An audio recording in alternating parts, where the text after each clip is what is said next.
The word boundaries, I think, is very misunderstood. It's just something that you say that creates a more loving, juicy, amazing reality for you to live in. That's all a boundary is. Boundaries aren't brick walls, they're bridges. And if they're done correctly, we can have even better connection with the people around us. So what is a boundary done well? And it's unique when the person is paying you, because you kind of give them a little bit more slack. If they're a negative drain on your energy, they're not worth your time, period, no matter how much they're paying you. If you do not speak the reality you want, other people will project the reality they want onto you. And so we have to be sovereign. That confronting or respectable, loving boundary that you said to them, and it's a very similar conversation I've had with many people, that's the exact thing they need to hear for their highest growth. It's a thing very few people have said to them, which is why this is a whole other conversation. The more boundaries you have from a loving place, the more energy you allow yourself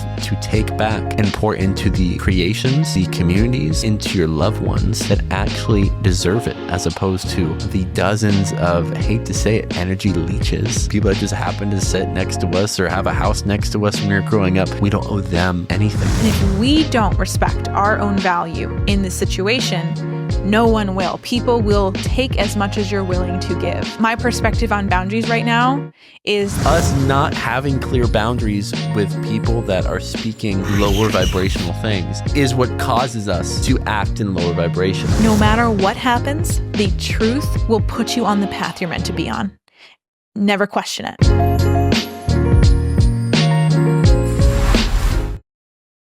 Welcome back to Listen Before Love. We are back again, Baberton Sweet. I'm so excited for this one. As I say every time. Are you serious? Same start every time. I'm just so excited because I just am. I love this podcast.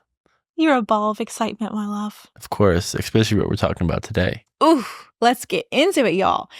So we just felt very called to talk about something that we have been going through personally, and also we get this question all the time on the walks we host in our communities all over the place.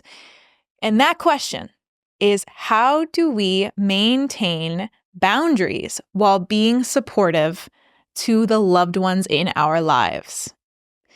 And there's a lot to go in here. Oh my goodness. But where should we start, my love? I think it's best to probably start with stories. Let's you want to talk about what happened the past handful of days? Yes. So we had a moment the other day right before the walk. So I'll just bring you into this beautiful little morning moment. Every Saturday at 8 a.m., Cam and I host a weekly walk for meaningful conversations right here in Austin, Texas, and we bring together the best people in the city to just be present and walk the trail with the beautiful sunshine on their face. And usually on these walks, most people who come talk to at least 5 people from all different ages and walks of life, and it's a really soul-nourishing experience. But because we do it every week, we have our little morning routine that happens before we hit the trail. So as we were getting ready to drive to the walk, there was a moment where I had decided to randomly open LinkedIn. And the very first post that I see, by the way, I never open LinkedIn, literally never.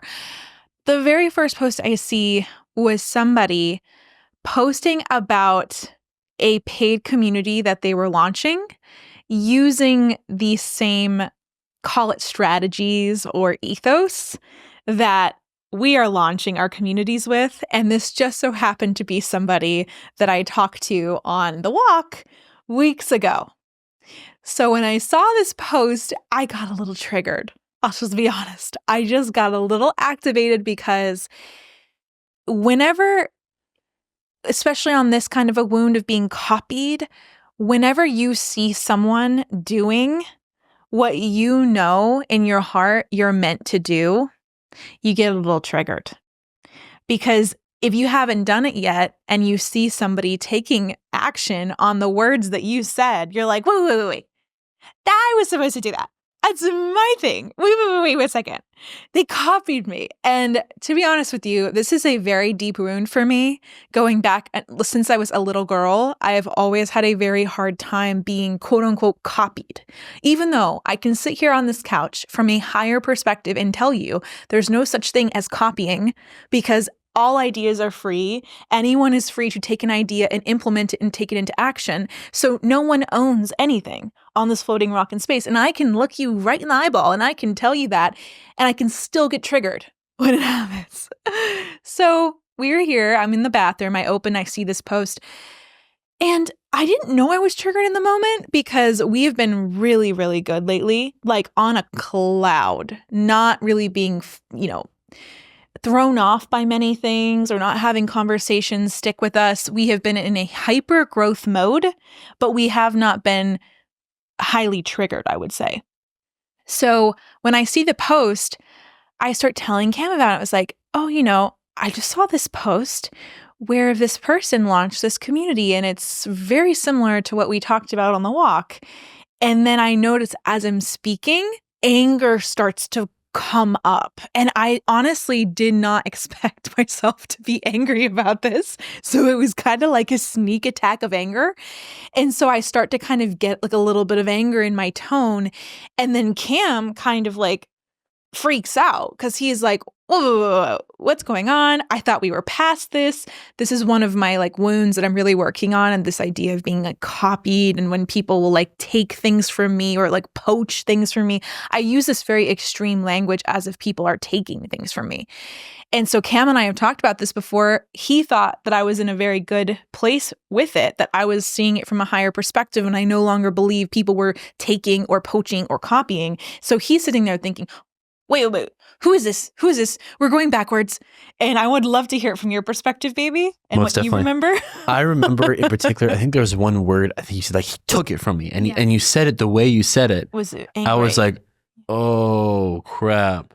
Because again, I love this woman at all states. Like no matter what, however she's feeling, I love her deeply.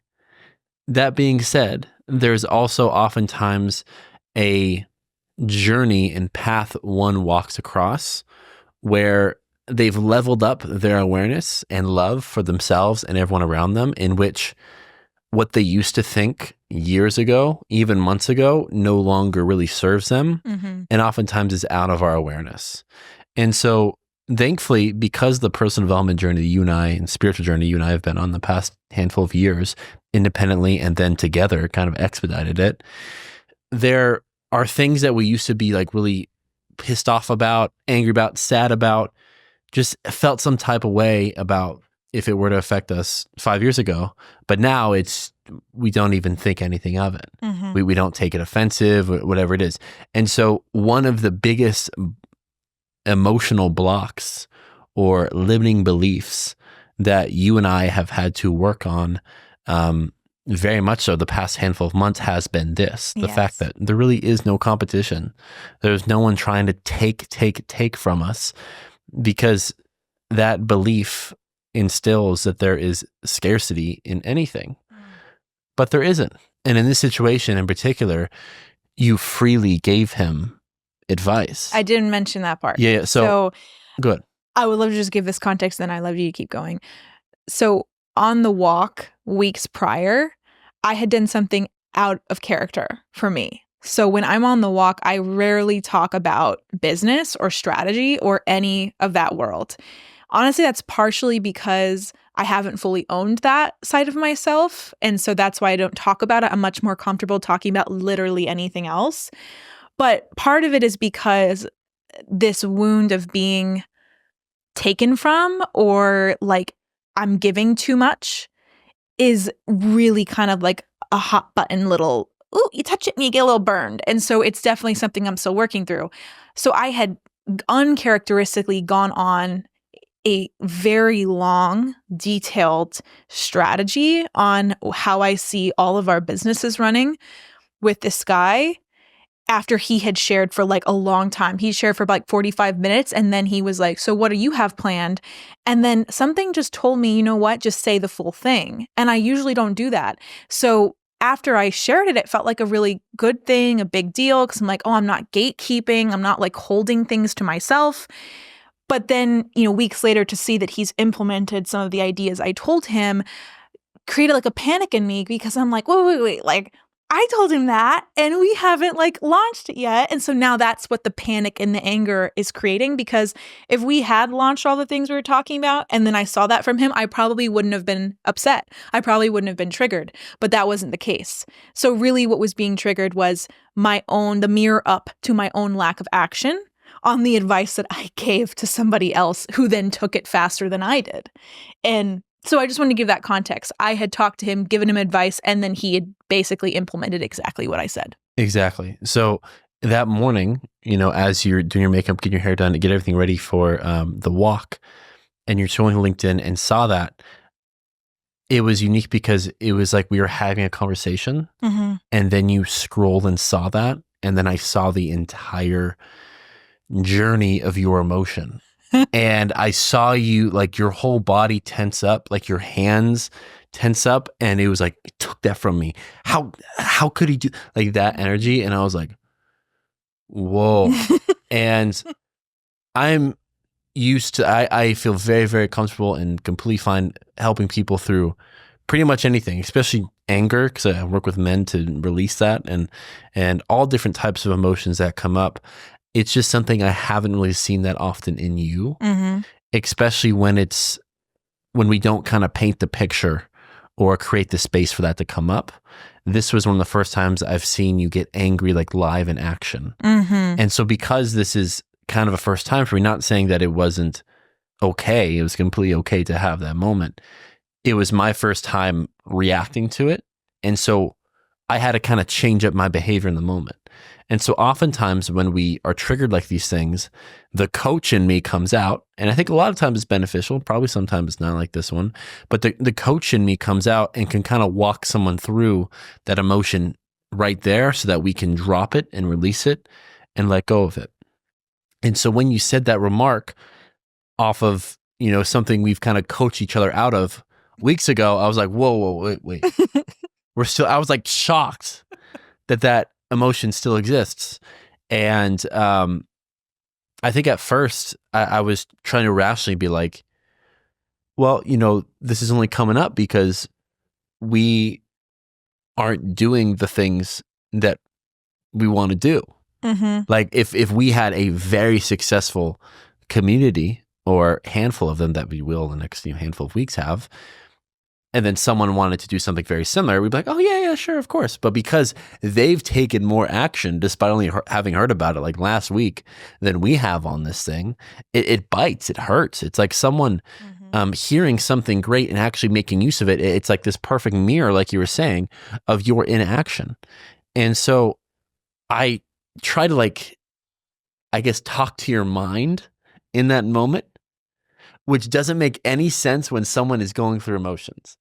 The last thing I should be doing is trying to converse with your mind how to get over this. And so I started trying that, and then I can see the way she reacted. It reminded me of a similar experience we had a handful of months ago with someone else, that, everything I'm saying is just going in one ear, out the other at this moment, because they're going through emotions that block any rationality. And so I heard you say that, and after you reacted as if I wasn't there almost, when it came to responses or advice, I'm like, oh, okay, yeah, this isn't the right time. And so I'm like, okay, baby, I'm gonna go make some breakfast. So I just went in the kitchen and just did my thing for a while.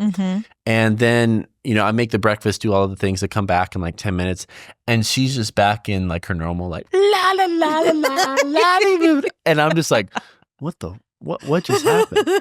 And so normally for most people, when you see them super angry and then immediately after it's la, la, la, la, that oftentimes means that they didn't fully feel it, because many of you have probably realized this within your own human nature by now, but a huge lesson is understanding we oftentimes pull ourselves out of experiencing the full emotion. And that oftentimes nowadays looks like, oh, I'm gonna grab my phone instead of feeling that. Oh, I'm gonna do this instead of feeling that. Oh, I'm gonna do that. A lot of people have toxic positivity. Some will call it spiritual bypassing, where some feelings coming on so strong, but it's not quote unquote okay to have. It may be taboo because it's a lesser desirable one, like anger, like shame, like all those other ones. And so you like kind of like shove it under the rug and just be like, no, see, everything's good, everything's positive, everything's fine. And so I walk back in to you like on cloud 9, which made me like double shook. I was like, what? Like you were just like really angry. And now, and I'm like, all right, I need to give her some space. And I was just really happy. I'm like, do I need to give her some space again? Like, what's going on this morning? And yeah, just like how things were, we kind of had to get moving for to get in the car to go to the walk. And so I'm like, all right. Like it was on my mind a lot. And as we're driving, as I'm on the walk experience, we're kind of separate as we're doing that. We're both doing our own thing, talking to different people. It was definitely on my mind, but I was able to kind of, keep it aside whenever like that. But then I'm like, I really do need to talk to her about this because that was odd. I don't know what just happened. Well, you also forgot something. You so every time we drive to the walk, we do gratitudes, but you also asked me to do affirmations. Oh, yeah. You were like, I want this woman to be in a good mood. You were like so shook. Like you were doing things you've never done before. I was like, oh, affirmations too, really? Because we usually just say gratitude. I'm like, oh, this man really is trying to make sure I'm in a good mood. It was hilarious. I thought it was really funny. There's been a few times like before we go places to serve and to speak where we're in the car, whether it's like filming here or the walk or other things that we do.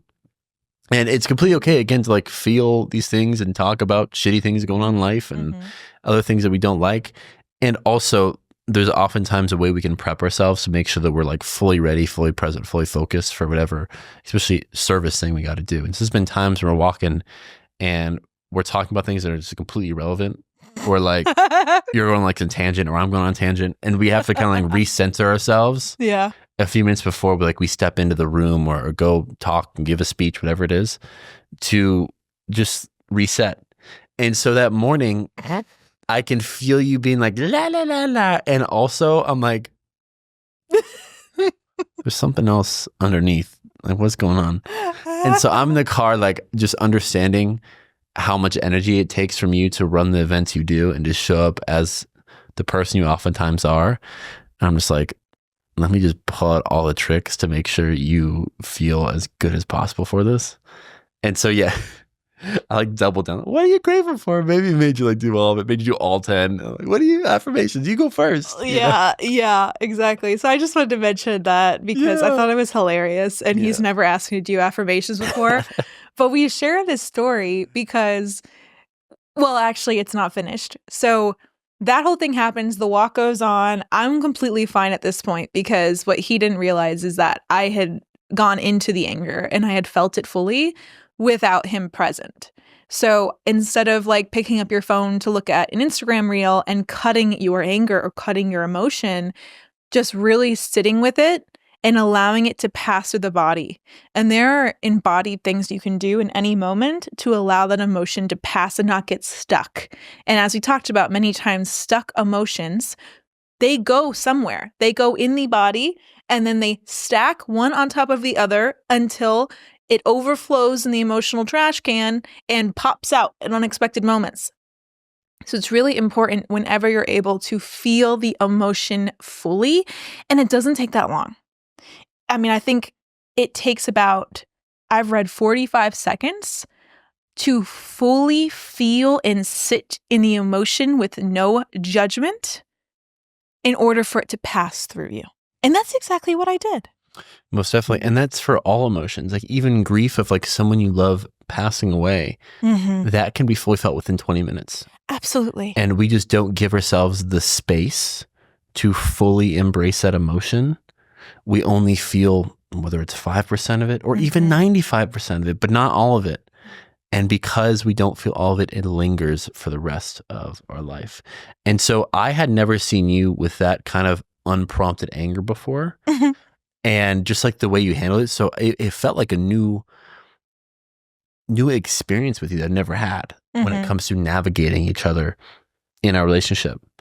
And so I was still kind of like, wait, is she just like bypass this whole thing? Or, like, I was like, what's going on? Yeah. And you weren't like bringing it up or anything. So I'm like, huh? And so we're at breakfast, sitting with each other, and I'm like, I got to bring this up because like, what was that? Right. You know? And so I don't really remember how I said it. Do you remember? You were pretty serious about it, actually. You were like, you get into your talk stance where you do your power hands. I'm in that mode. Yeah, you get into your power hands, and then you're like, hey, baby, there's something I really want to talk to you about because how we woke up this morning really threw me off. Yeah. And really surprised me. That is how I did it. Yeah. I was saying that. And then I brought up your phone partially because I think that was, a huge part of it. Yeah. But then I also said, I'm trying to remember. It was something like, this morning when you woke up and got your hair done and was doing everything you needed to start your day, and you decided to like scroll on your phone and saw that post, it seemed like it really triggered you. And in that moment, I did my best to try to help, and it felt as if you just kind of completely ignored me. And I understand that was probably to just feel that feeling, but that also kind of hurt. And it just realized, okay, I just need to exit the situation. So that's why I went and just made breakfast and went to a different room for 10, 15 minutes without you. And then it was even more odd to come back to you like in a really, really good mood, like right after. And I just would love for you to tell me how you felt as if that went. Right. And so he kind of took it from like I think going on your phone first thing in the morning is not creating a good environment for the two of us. So he kind of took it from more of a mode of like, do you think that this is something that you'd like to continue doing? Would you like to edit your routine? And kind of made it more focused on the phone. And then at first, to be honest with you, I was a little surprised at how big of a deal it was to you because I wasn't bringing it up because it didn't even really stick with me, which is odd because usually I know when you're feeling like uncomfortable about something. And so when you brought this up in like such a serious way, I was a little stunned. So I think you were like, do you have anything you'd like to share? And I was like, no. Like I like didn't have the words because I was like a little surprised that this like stuck with you the way that it did. Yeah. And it definitely felt like you had some attitude around it too. You're like, no. And I was like, oh, okay. And I don't know about you, but I now know me after this thing where like, I can't not talk about the thing. Right. Like there's obviously like some tension, some energy. I can't just like blow this off till next week. No. I'm like, I need to say it now. And so a few minutes after, I'm just kind of like, just like sitting at breakfast, just like looking around. we were just sitting looking at each other. Yeah. And I'm like, I just wanted to look at you. I was like, I'm fine looking in my head. I'm like, I'm fine looking at her as long as she wants, but like, we got to talk about this. And then I came back. I just need a moment because you hit me with a lot. And I think that like oftentimes when you hit me with are you sure this is the morning routine you want? It's more judgmental than you realize it sounds. Yeah, probably. Like, you know what I mean? Like, it's like, it feels like a personal attack for a split second. Yeah. And then it feels almost like you are imposing your preferred way onto me. And then I feel trapped and then eyes shut down. And it's small because I can usually recognize I'm doing that and then get myself out of it pretty quickly. But I just need to process it. So I just need to just sit and be with it and then catch myself and come back. But I can do all of that very quickly. So it took me, I don't know, probably 3 minutes of sitting there until I was like, can I share from my perspective what happened? Yeah. I can definitely see how like dating me in that way would be very, very hard. Because I also probably do things unconscious that affect my behavior and affect how I treat others. Mm-hmm. I've just noticed that for myself in past relationships and especially this relationship, because of, I guess I'm just observing you all the time. Mm-hmm. Especially this is the thing with Diet Cokes. I like saw the reach for Diet Cokes when we didn't want to like sit and do something that was like either feeling wise or productive.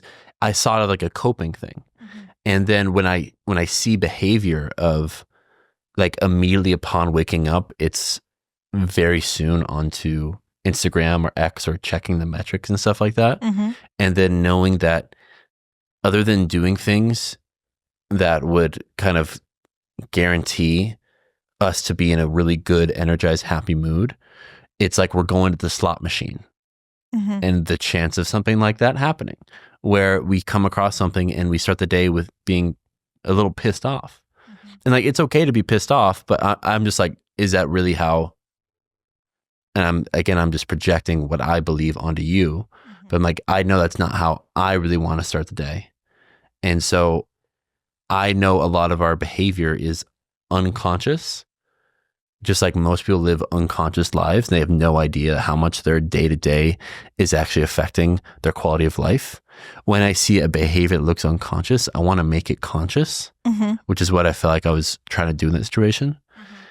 And also I understand that because I do have like preconceived values or direction of what I believe is probably the right way, which would be like, hey, don't check your phone for the first half an hour, Mm-hmm. that someone who's not doing that and me bringing it upon their awareness, whether they're already conscious of it or not, would come across as judgmental. Mm-hmm. And probably the way I say it is also judgmental, or at least can be received that way. And that's okay if it's judgmental, but if it is judgmental, it'll be received as such. Most definitely. And I think that's where, in that moment, you were sharing your confusion about why I was angry, but you were more focused on my phone usage.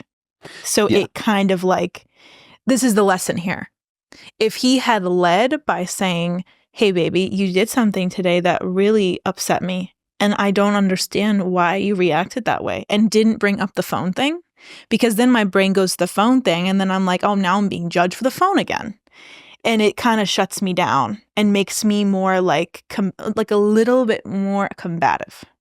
Most definitely. And so it's like, if you can just decouple these things and lead with the feeling, this is the lesson for all of us, because this is all perfect. And it was much less dramatic than I'm explaining.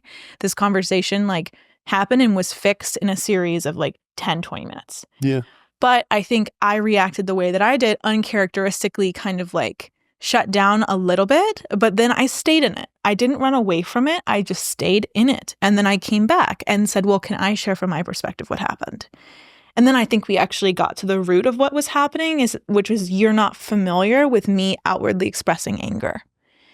Most definitely. Right? And that doesn't mean I'm opposed to you doing it. I hope you do it. It just, that was really the first time I saw it unprompted. Mm-hmm. And so I was kind of thrown off by it. Yeah. Back to what we were saying earlier, when it comes to me bringing up the phone, I think this is something that I didn't understand. I was being indirect, but I was. I think a lot of men do this, and probably women, but a lot of men where it's like, in our minds, we're like, okay, well, she had a moment where she got angry, which made me very confused and also have like sad and also irritated and angry emotions towards her for kind of like throwing that at me unexpected this morning. And so in my male brain, I'm like, what was the cause and effect to make that happen? Right. Well, she wouldn't have been angry if she wasn't on her phone. All right, let's talk about why she's not on her phone. And so I unconsciously, indirectly asked the wrong questions. Or indirectly ask questions that weren't actually my true feelings. And like, if I could redo that, I think that the easiest path is for me to share how I felt in that situation. It'd be like, this morning, after you scrolled on LinkedIn and had the reaction you did, I felt very sad and unseen, as I tried to do my best to help you through that. And I now realize that that way of helping probably will not be the way I do going forward. And also, I just felt unheard in that moment. I just want to show it. So I think next time, I guess for all of little things that happen in between us, it's good for me to now know, for us to now know, like, just say how it made you feel. Yeah. And do so from a place of I can't be from a place of, you made me feel this way this morning. It needs to be like, I'm taking full responsibility that I chose to feel a certain way. Mm-hmm. And also just want to put that on your awareness of what happened. Yeah. So there's a way we can go upon it that's definitely better. But yeah, so that whole conversation came up. Mm-hmm. And at breakfast, I think we were really able to kind of walk through why that happened. Yeah. And I was talking about it kind of indirectly on a walk with someone. It was a good example for the conversation I was going with. And on the walk, I realized, well, why did this mean so much to me? Why did I get triggered?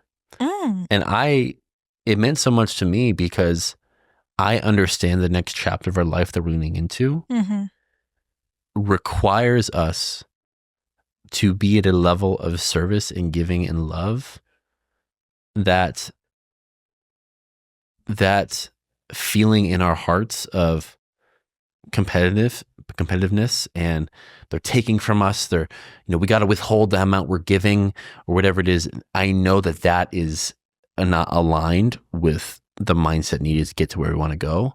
And so I was like, oh crap, is she not ready for this big shift we're about to make when it comes to business, when it comes to creating, when it comes to communities? And so that's what really worried me, because I'm like, if she's not ready and like we're doing everything together, does that mean like we're not ready? And I'm like, well, we're not ready. That means we're not going to be making money. That means we're not going to do this. I'm like, well, are we going to pay the mortgage? So I realized that your anger, I subconsciously took that to the furthest extreme, as in, oh, we're not going to be able to pay our rent because of it, which doesn't exist. We're fine. You went to the worst case scenario. Exactly. Yeah. And so I can see how with many, and again, I never had this type of abuse in my life. Thankfully my parents provided in all ways, but I can see how a man being not the best when it comes to balancing their emotions can trigger something in most of the women they're with to make them go to kind of where I did, but even a more extreme thing of, oh, we're unsafe. Oh, we're not going to make it. Oh, I can't be next to him, whatever it is, because of just kind of this, I don't want to call it a rabbit hole, but yeah, a rabbit hole that our minds go to when we see an emotion that's unfamiliar in someone else, undesirable, potentially. But back to what I was saying, that breakfast, I feel like we were really able to just listen to each other. And as we both respectively explain our perception as to what happened. And then we were able to kind of come to the resolution like, hey, you're getting used to expressing anger like in the moment fully, especially around me. And I'm getting used to seeing you do it. Yeah. And going forward, now we just know how to best handle it. Yeah. And you can have those moments. It doesn't mean like your default mode is everyone's taking from me and everything's a competition. Right. And so that, I think, was a huge learning process for it. But it took us having the courage to talk about it. Yeah. No, and what I'd explained to Cam too is that we're in a very unique part of our journey right now where we are finally feeling the deep sense of service and empowerment to step into the next level beyond anything we can imagine. So we are about to launch 4 new communities on top of one that we've been running every day since August, the gratitude community. We are about to launch a bunch of courses that are incredibly high quality. We're about to finish our podcast studio in our home, which was a big investment. We've been investing in this podcast every single week and doing all the effort required to do that. And as we grow on this journey, we are going to have more and more responsibility, and we're going to have to move with less and less fear. And when I had call it a flare up of this, they're taking from me, they're poaching from me, they stole my idea, a stealing wound that's so deep in me because of things I've experienced. When that came up, Cam's mind went to like, oh, she still has this whole thing. She's not even worked through this. This is still alive for her. And what I explained to him is that when this wound came up to me, every time I get triggered by it, that's a good thing. That means that I have the opportunity to stop, to feel it fully with the tools we now have on doing that, whether it's sitting with the breath, with the hand on the heart, with the feet on the ground, just allowing it to wash through my body, allowing it to tell me what's wounded within and give that part of me love. Going back to different timelines, different memories, and just rewriting the memory, forgiving everyone involved. I'm able to do that now because I have the awareness that like, oh, this little stealing wound is still alive, and I have an opportunity to let it drain a little bit more through this moment. And that's how I saw that moment, because for a very long time, I didn't have any connection to my anger. Like, I have never been an angry person, but I honestly just didn't have the space to be angry. I didn't really have a space to have preferences. Grew up Roman Catholic. Y'all know the story. Grew up in a household where everything had to be, just so. I didn't want to be a bother, didn't want to be a problem, didn't want to have big emotions because that would have like taken up too much attention from my other siblings. And so I don't have a relationship with anger. So now here I am rediscovering what anger even feels like in my own body. And if I don't go there sometimes with my anger, it stays stuck inside me. And that's why I have a problem speaking my truth. That's why I have a problem with boundaries. All of it comes down to disowned anger. That's what anger, it's incredibly motivating to build the life that you want and what you will tolerate and won't tolerate. All of that is fueled in some part by anger. But when you have a disconnection from it, you don't allow yourself to feel it, you end up being a rag doll that gets thrown around in a bunch of different directions and giving to people very freely for many years without accepting a penny. That is why I'm in the position I'm in, because I did not own my anger. So that's the journey I'm on right now. I'm trying to go there and allow myself to go there when it feels right. Most definitely. But, I think when you don't love yourself enough to allow yourself to experience all your emotions from a loving perspective, you also don't love yourself enough to receive from others. Yeah. And that's been our big thing, is that we have done so much our entire lives giving to others. For most of our friendships, for most of just the interactions we've came across, whether that was in work or in school or just in our personal lives, there's always been an unequal energy exchange taking place. Yeah. And we either, serve someone greatly with advice or with presence or skills when it came to our jobs, whatever it was, and we never really felt properly reciprocated. Yeah. And I feel as if that comes with a lot. And just naturally, that'll come with a lot of emotions when that dynamic exists. And if those emotions aren't felt and dealt with, embodied, then we'll just continue that same pattern of giving without receiving. Mm-hmm. But we've had multiple times where we've given so much without filling up our own cup that our own cup becomes dry, and then no one has any more to receive. And so I have now realized that part of us finally being ready to share and give the fullest extent requires us to receive to the fullest extent. And if we're going to receive the fullest extent, we need to feel all the emotions that we never felt beforehand, that in doing so never made us feel worthy of receiving. Mm-hmm. And so it makes sense that as we're about to step into a complete different realm of financial status, fame, just leveling up vibrationally, everything is going to require us to finally feel the emotions that we never allowed ourselves to feel. And that's just coming up a lot right now. So anger came up for you yesterday.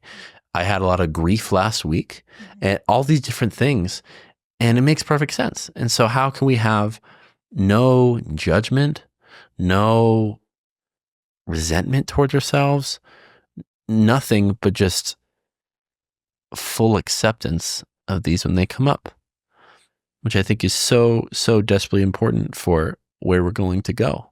We're clearing out everything that doesn't serve us, everything that hasn't been felt, everything from our past, so that we are light enough to ascend in all ways. So that makes perfect sense. One thing I think it's important for us to say in this conversation, because this was definitely a unique interaction you and I had. And I think everyone can kind of relate and resonate to it in their own way. And also, I think there's a lot of people that have people in their life that are going through something and they don't really know how to react. Yeah. Because I know there's been times in my life where I've had friends that are, suicidal. I've had friends that just may not be suicidal, but like have a hard time just getting off the couch and doing anything with their life. I have friends that are very, very successful, but yet are successful in all the wrong ways as opposed to what they want to be doing in their life. I've had, thankfully, and I feel like this was all divinely designed, people from all different aspects of life that are leaning on me, relying on me to be emotional support. Sometimes this is for years, if not decades. And sometimes this is just for a handful of weeks after they go through a breakup and stuff like that. And now that, we do this for a living, practically, we help guide people through the next level of their life.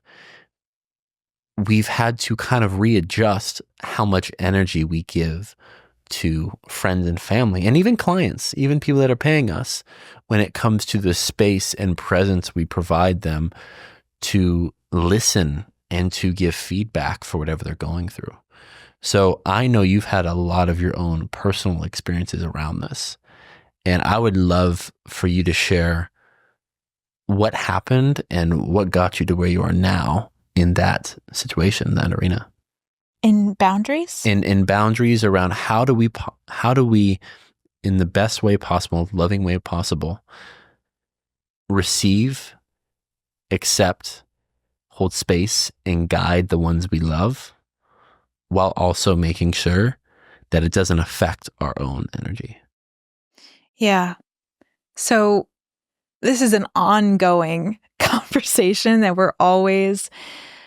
I think we have it like multiple times a week, because in the nature of the work that we do, anytime we are physically around people, they will share a lot with us that is very deep, very emotional, and means so much to them. And it is an honor to be able to hold space for people in that way, to be trusted with that amount of emotional release and honesty and just beautiful truth. But we've now realized that that is something so valuable that we have to charge people money to do that. And this is a hard thing to swallow, because if you're somebody who does attract, if you're listening to this podcast, you probably are, people who rely on you for emotional support, just like Cam said, it's very, very important for you to check in with yourself and recognize a couple of things. First, the word boundaries, I think, is very misunderstood, but it's just something that you say that creates a more loving, juicy, amazing reality for you to live in. That's all a boundary is. Boundaries aren't brick walls, they're bridges. And if they're done correctly, we can have even better connection with the people around us. So what is a boundary done well? In the case of Cam and I, we have kind of structured our life around service, like creating spaces, community spaces to talk to people, to catch up, to be in community. I host the walk that 50 to 100 people come to. We have probably 5 to 6 conversations on that walk. A lot of the conversations we have on that walk is holding space for people or giving them advice if they ask us questions. And so that is kind of our designated weekly space where we go into that mode. Now, we also have accounted for the fact that when we are not at the walk or on any of our events, we are off the clock. Meaning that if we're going to our friend's event and people come to us and start kind of going there or sharing their thing or asking questions, then we will be there really politely and be there with them if it feels right. But if it feels like it's too much or if it feels like an unequal energy exchange, what I'm practicing doing is just with so much love and attention and presence, thank you so much for sharing. I'm going to float away now. That's it. That's what I do at the walks. That's what I do with people. I know it's so awkward, but this is an ever evolving journey where we just need to honor what feels good to us. And if you're someone who is very empathetic and who has these skills and that emotional support comes easily to you, if you do not speak the reality you want, other people will project the reality they want onto you. And so we have to be sovereign, and we have to understand that the energy we are bringing to every space and every person we talk to is precious and highly valuable. And if we don't respect our own value in this situation, no one will. People will take as much as you're willing to give. And so this is, I would say, my perspective on boundaries right now is the lighter and more fun and free and no big deal I can make it feel in the moment, the better it lands. We don't want to try to hurt anyone's feelings. We don't want to make anyone feel slighted or unseen or unheard. That's the last thing we want. But we also need to recognize that we're not on the clock. We don't want to, be walking around everywhere having these incredibly emotional conversations that we now do for a living. And so if we want to honor that and honor our value and our energy, we need to say something. I absolutely love every part of that. One thing I want to share is I'm going to float away now. That works great for the walks you created. That works great for a very busy event where multiple people are kind of there and stuff like that. What I think is really important for us to share is one-on-one. So let's say you have a friend that's been friends with you for a long time, a handful of years, and recently they've been going through something. Let's say it's a bad breakup or whatever it is in their life, and they're texting you a lot more normal, calling you more normal, wanting to get coffees and hang out more normal. And you can feel the energy behind it. It's not to go there and just have a good time or whatever it is. It's to probably just be dumped on when it comes to everything that they're going through. In that situation, it's hard, when you're getting coffee with them to be like, all right, thank you. I know he broke your heart, but I'm going to float away now and just take it and be like, goodbye. It's walk back to your the car. The peace sign that fades away. Yeah. That's hilarious. So the I float away now, that's great for very specific events.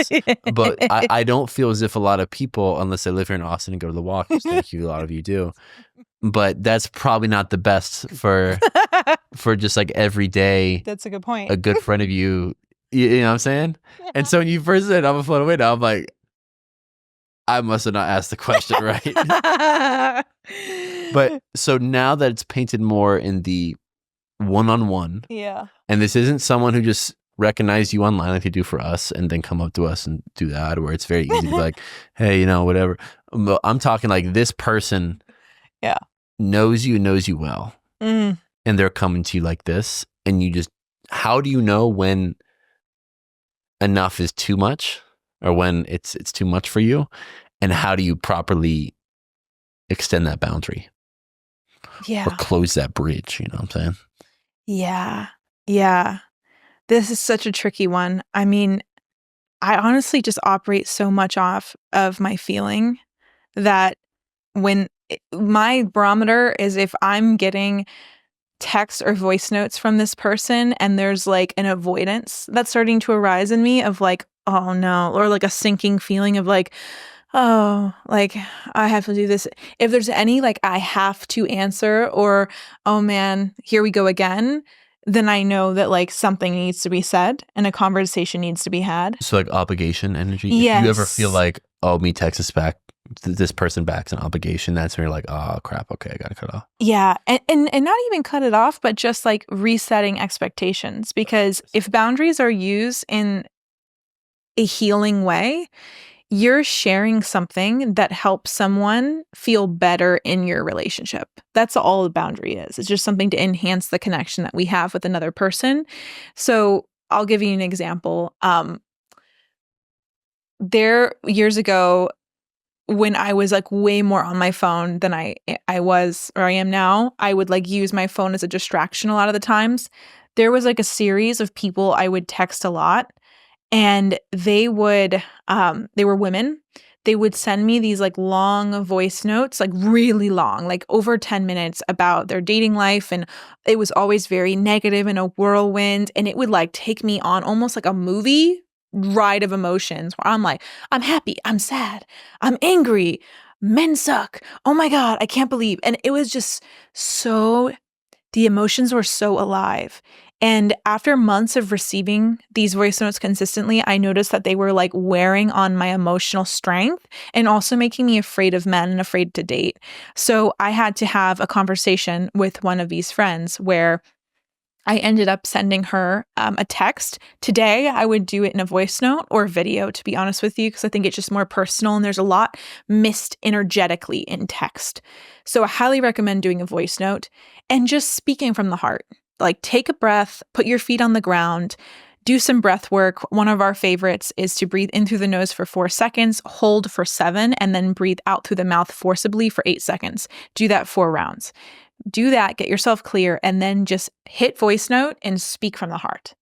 And I said something in writing like, I love you so much as a person, and I am so grateful for everything that you've shared with me. But to be honest with you, I'm feeling overwhelmed by our communication. And I've noticed that the messages I'm receiving from you are making me feel anxious and afraid to date. So I'm going to need to pull back my energy from our relationship just a little bit so that I can recalibrate and get back to a place of centeredness within myself. I really so appreciate you and love you so much. And thank you for hearing me in this moment. And just kind of communicated that, honoring how I felt, also leaving it open-ended. Now, she actually, this is what you can't predict. You can't predict how someone's going to react. She never responded to me.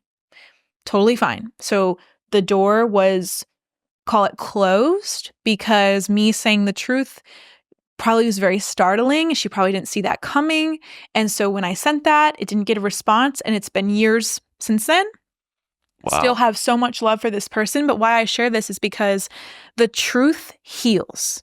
The truth changes the situation in a way that makes your reality feel better. So even though I could not have expected that sending her this text would have resulted in us never talking again, that's what happened. And do I feel lighter and in a better place emotionally? Yes, because I was able to articulate that like, I can't hold space in this way anymore and I just need to tell the truth. So that's just one way I would recommend going about it. Really what it boils down to is like, do it in the medium that feels most authentic to you. Put your heart into your words and do not have any expectations for how the person will respond. If they don't respond to you or they don't want to repair the relationship or they don't want to incorporate this boundary, that is okay. That is okay. All we can control is our inputs and our action in the situation. And I know, trust me, as somebody who has done this a couple of times and had similar results, I have had situations where it's been repairing, like with my family, for example. But no matter what happens, the truth will put you on the path you're meant to be on. Never question it. I love that so much. It's funny you said that. Something came to my mind as soon as you were saying all that is, I had a voice note I was sending to a client of mine that has his own business, that was dealing with a client himself, that was such a drain on his energy. And it's unique when the person is paying you, right? Because you kind of give them a little bit more slack if they're paying you. But what I told him, which thankfully I was just kind of reaffirming to myself, was that if they're a negative drain on your energy, they're not worth your time, period, no matter how much they're paying you. Wow. Because I've realized in my own life, if I have a client or a friend, whatever it is, that's draining my time, draining my energy, both, what they're also doing is hindering the version of myself that I'll be giving to everyone else I see that day, everyone else I talk to that week. Because I have to put up with this hour with him or have to respond this long voice memo or just like more, just negative emotions, low vibrations, I'm now 80% of what I could have been the rest of the day. Wow. And that's not worth it to anyone or anything. And so I love what you said. I love how you said it, when it comes to speaking from your heart of this doesn't feel right for me, this feels overwhelming, and then just trusting that the right thing will happen. I guarantee if the person's actually ready to change and grow, that confronting or respectable, loving boundary that you said to them, and it's a very similar conversation I've had with many people, friends and family, strangers, clients, all the above, business partners. Oftentimes, that's the exact thing they need to hear for their highest growth.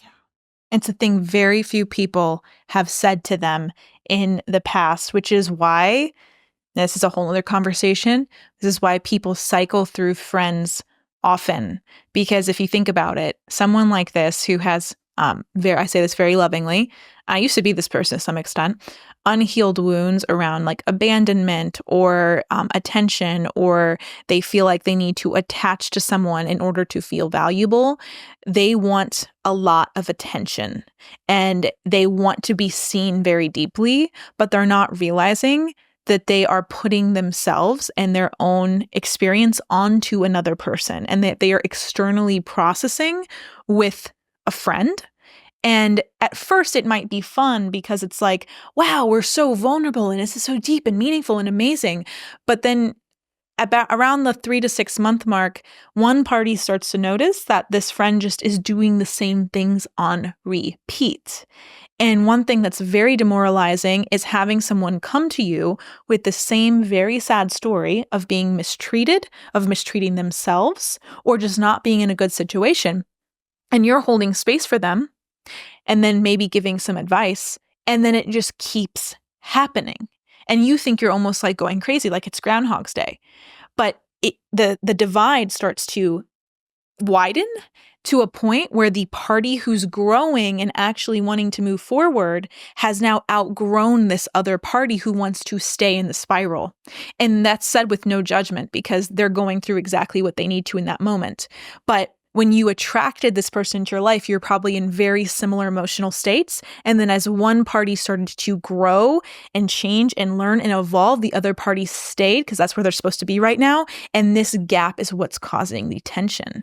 And what you do to remedy this gap, because that gap is okay, is just speak the truth. And then whatever you say in that moment will either draw that person closer to you and be the change agent that says, you know what, I do want to grow. Take me with you. Or it makes them go, damn, F you, I'm going to leave right now and find someone else. To shit on. Exactly. Yeah. And that's okay because I've had it happen both ways and we cannot predict what someone's readiness is. I love that so much, everything you just said, because that gap is oftentimes what causes a higher vibe person or someone on their growth path to have moments of anger or to snap at people. Yeah. So the only time that we ever really step outside our character, step outside our default of spreading love, authenticity, and just being ourselves, those moments when we snap, those moments of anger is when we don't have those conversations, we don't state boundaries. Yes. And then like the 37th time they send you a voice note or in person, they're complaining and they're talking about the same situation over and over again. This happened to me not that long ago.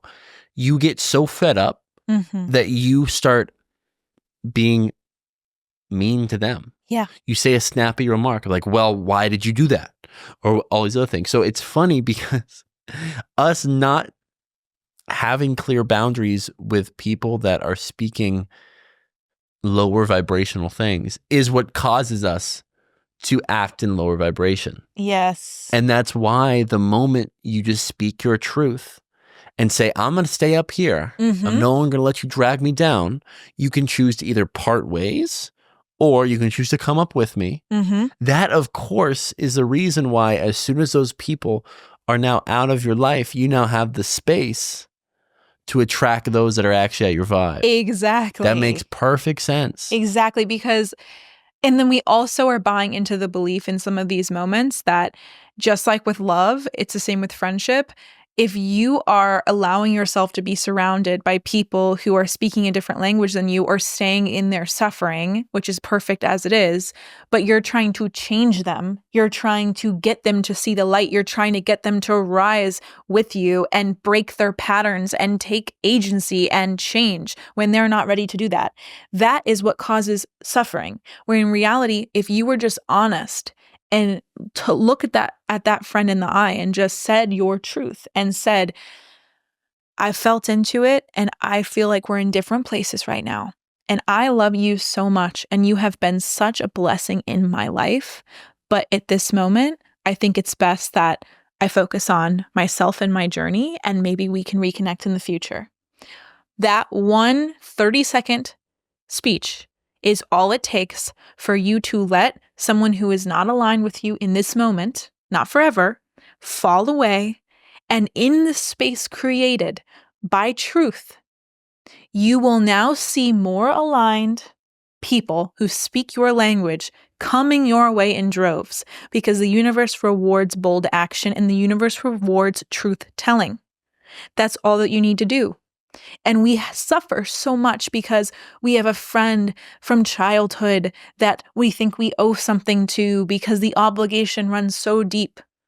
But in reality, every time we talk to this friend, it's the same story. And we're giving the same encouragement and emotional support and advice and hoping that they're going to take this action and change and grow and catapult up. And it just never happens. And it's making us so upset and angry. We want to change them so bad. Just let go. Tell the truth. And watch what happens afterwards. The truth is either going to spur them into action or keep them where they are. But no matter what, you will be in a better place. And it makes it very simple. Their intentions all along. Were they wanting you as a friend or they just want to suffer buddy? Yes. And most of the people are just suffer buddies. And that's okay. And that's okay. Most people on this planet are going to suffer for most of their lifetime. And they can find other people to suffer with. And it doesn't it's have to be not you be me anymore. It doesn't have to be me. I swear, baby. Or As you bring this up, it's so simple because it's exactly like romantic relationships. Yes. It took us being like, I'm not going to have one night stands. I'm not going to accept this behavior. I'm going to hold myself to a higher standard and the people I come in contact with a higher standard. That's also code word for me saying, no more hoes, please. Yeah. No more hoes. That when I said that, that is what allowed for me to attract you. It's the same for friends. And now we're not saying that as friends, you can't have a bad day. You can't, tell them the real stuff you're going through. That's not what we're talking about here. It's a very, very different segment of people and different reality. What we are talking about are the people that no matter what is happening, choose to keep suffering, choose to stay in the pain. For months and months consistently. And just like with on a first date or just like when romantically, if you just tell people the truth of what you want and what you're looking for, the people that want that too will be like, oh, thank God. Okay, we'll seriously consider this. And then the other 95% will go away. Yeah. It's just like friends. Yes. It's just like friends. It's just like business. This applies to everything. It applies to everything. We're learning this in so many different ways now because we look so friendly and accessible and anyone can DM us at any moment. People do. And we love that. But we also recognize that like when people send us like very, very, very, very long personal messages, which does happen often, that is our opportunity to say thank you so much for sharing. I am so honored that you trusted me with this. And then if they ask, hey, they usually do, can I have 30 minutes of your time? Can I chat with you? Can I have a one-on-one with you? That's paid. Yeah. That's paid. And only we can set that boundary. And so this applies, I just bring this up because it applies to business, love, friendship, applies to everything. Most definitely. It's like you have to, what you allow to keep happening is what will keep happening and you will keep attracting. So if we were to, which you did at one point, take a bunch of free calls and coach people for free, which you were doing earlier this year, for like months, and people were contacting Cam all the time. Hey, can we go for a walk? Hey, can we chat on the phone? He'd be talking for 3 hours with some guy from high school on the phone or going on walks with people. And this man is very good at what he does and incredibly talented. And he's doing all of this for free. Now, Whose fault is that? Mine. His. And that's okay because he needed to grow confidence and learn that lesson. But I remember it got to a point where he was about to launch his men's circles again, and he was having this super big resistance to it. And we identified it's because he didn't want to do another thing for free. Yeah. Or also just want to do a thing that would drain my energy. Yeah, for free. or just in general. Yeah, that's like I thought it was just for free at first. I'm like, oh, I'll do men's circles if, I have a paid container and like part of what they're paying for is a men's circle. Yeah. But now I'm like, no. Right.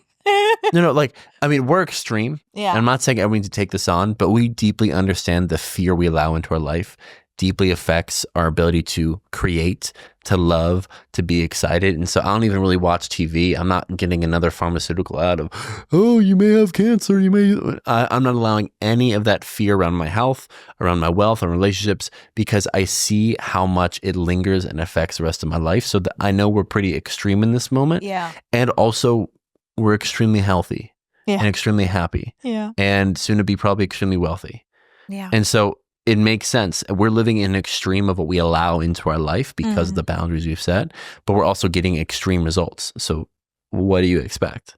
Yeah. But circling back to the reason for this to begin with, is that boundaries are so immensely important. They actually define the level of energy you want to have in life. Mm-hmm. The more boundaries you have from a loving place, the more energy you allow yourself to take back and pour into the creations, pour into the communities, pour into your loved ones that actually deserve it, as opposed to the dozens of, I hate to say it, energy leeches that we've inherited by just going to middle school, high school, college, the people that just happen to sit next to us or have a house next to us when we were growing up.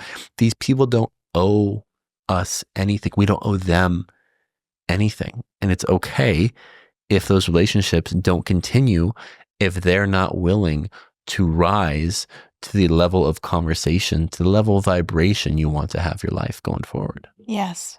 And I think as you were speaking, something came to me so clearly that boundaries are just preferences. That's all a boundary is. So I think we use boundaries as this big scary word, but it really is asking yourself, what do I prefer? How do I prefer this relationship to feel, to function? How would I prefer going on a 2-hour walk with someone to look? Would I want to do that for free, or would I prefer to be paid for my time? What do I prefer? Is a question that I have personally been asking myself more and more and more as I've been owning my anger and owning the fact that I create my reality in all moments, and we all do. And if we just ask ourselves, what do I prefer more in this moment? This or this? Do I want to do this for free or for paid? Do I want to go to this event or no? Do I want to continue this conversation or no? Is this person who's sending me a lot of emotionally heavy texts for 3 months in a row a energy addition or an energy drain? What do I prefer in this relationship? And what can I speak from a place of honesty, truth, and hopefully humor that will allow this person to know my preferences? So I just wanted to put another word in this conversation that may land with you a little bit differently, because boundaries can feel very heavy. And what I would highly recommend is making them feel light. And this is something Cam and I are practicing. I practice on the walks. If someone makes me uncomfortable, I try to say that in kind of a jokey way. People can be very checked and understand the subtext of what you're saying without you being like, that made me uncomfortable. You could be like, that was a little odd. And they're just like, people are, and then we're all kind of laughing. And then no one's hurt and no one's singled out and no one's like, oh my God, I made her uncomfortable. It's like, no, man, that was a little weird. Yeah. It's sometimes you just got to check people with a little bit of a humorous response. It's the way to do it. And I've been personally practicing this. And so I invite everyone listening to this to reframe boundaries as something that is heavy, something that's harsh, something that's dividing, into something that is juicy, alive, humorous, and connecting. And we can do that at any moment. I feel as if boundaries are only heavy when they're new to you. So true. But when you get in the habit of it, when you understand it, you realize, oh, it's not that big of a deal. I can just speak my authentic preferences from a loving, joyful, excited place. And what if we just did that for all relationships and be fully at peace with whether people react greatly to it, as in, I'm like, yeah, sure, or they, say F off and never talk to you again, whatever the way, just be full at peace, whatever that end result is. And then life, you just kind of have it all figured out. You'll be fully at peace and energized because the right people will stay and meet your preferences and the wrong people will fall away. Imagine how great everyone listening to this would feel if everyone in their life was a vibe asset. Is if every conversation they had with a friend, with a business partner, with a employee, with a coworker, with cousin, what if they only allowed people that give them energy in their life? Right. Imagine how happy they'd be. Life changer. Imagine how much energy they'd have to create, to build, to connect, and just to have a great life, enjoy this floating rock. That feels like it'd be the difference maker. Oh, I love that. And I think it's kind of a perfect way for us to wrap up today. Yes. Wow. What a ride. Thank you for being here with us on this beautiful episode. So many twists and turns, and we'll probably discuss boundaries more down the road because this is just something that's so important to owning your power. But thank you for being here. We love you so, so very much. And we wanted to share something exciting. So in the next couple of weeks, we will be launching our dating communities, dating and relationships for baby and for myself. And we are now in the process of organizing some little themes paired with these episodes so we can have live meetings every week and talk about these things live and give situations, have people be able to share from their heart and be like, this is what's happening to me.